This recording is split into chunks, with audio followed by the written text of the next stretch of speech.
were beaten. 86 minutes when former Hamilton player Paul Hartley rifled that one home. 10 wins out of 10 in the SPL. They got there in the end.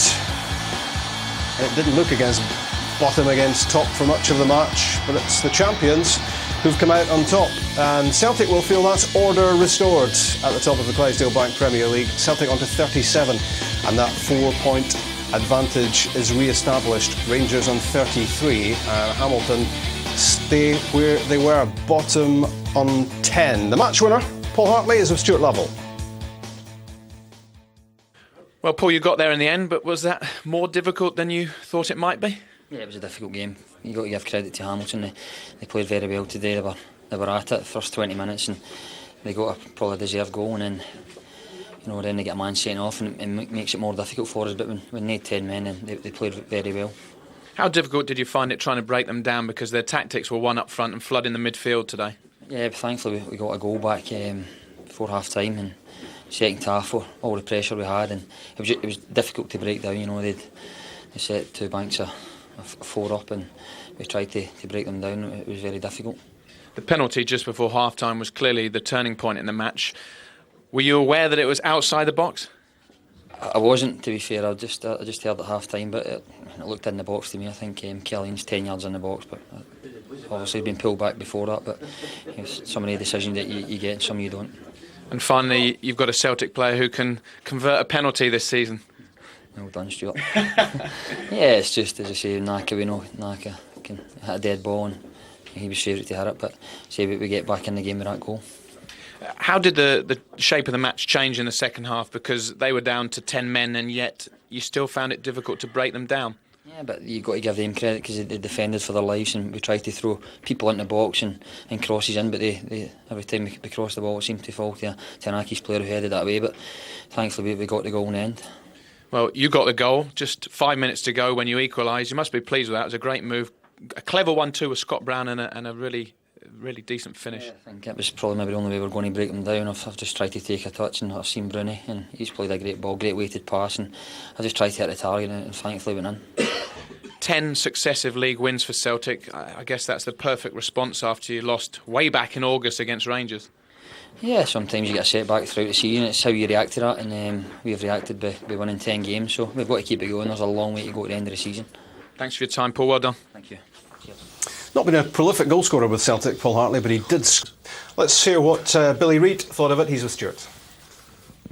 Billy, you played Celtic 6 weeks ago at Celtic Park. You lost 4-0, and you said after that match you felt your team were outclassed. Different story today. Yeah, I said before the game, Stuart, we set up differently. We learn from that experience, and I've said all along it's a learning curve for us. And I thought you seen today how we set up. Our game plan was fantastic. We were in Celtic's faces. We passed the ball better than Celtic the first 45 minutes. We deservedly scored a goal, fantastic goal with Richard Offyong, and I thought we were comfortable at the time. And then again, Stuart, I've got to say it. The officials have let us down badly. I believe the goal is the penalty kick is outside the box. Our players thought that at the time. That was a turning point in the game for me. For us to concede a penalty 10 minutes before half time and get out to 10 men is a killer. But manfully, we still battled away second half, looked as though we were going to pull something off. But the players have been fantastic for today's shot. Did you feel that your players were going to grind out a result because it was still 1-1 with just a few minutes to play? You're always hopeful. They're getting tired. They've played with 10 men for quite some time. They've not made too many chances, Celtic. I think Thomas Cerny's pulled off a fantastic save just before the Hartley goal. But it's a sweet struck goal. But we're on the back foot. We're playing with 10 men against Celtic. The young players are tiring. And I feel for them. I really do feel for them. It's a pleasure to work with them. I think they work so hard. I think they play football in the right manner. And we're certainly not down and out. This club won't go away. You mentioned that your players felt that the penalty incident just before half-time was outside the box. It was clear from the Hamilton dugout that you felt the same. To be honest, I didn't see it, but right away the players were saying to me it was well outside the box. I would love to have seen if that was the case at the other end, whether we would have got it.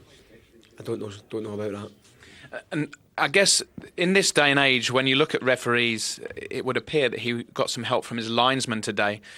We want to see referees get help from the officials, but of course if they're going to, they need to get it right. You're perfectly right. If the assistant referee is going to get involved, he's got to be 100% sure. He's made a mistake today, no doubt about that. Is it stating the obvious to say that was the turning point in the match? Do you feel that you could have got something out of it had that not have been, penalty had not been given? Well, it's difficult to say, Stuart, but what I will say, at that particular time, I thought we were comfortable. I thought we were the best side in the first 45 minutes. We had a desire, a hunger. We were stopping Celtic playing. We were getting about, and then Richard Offell up front was causing the Celtic back to all sorts of problems.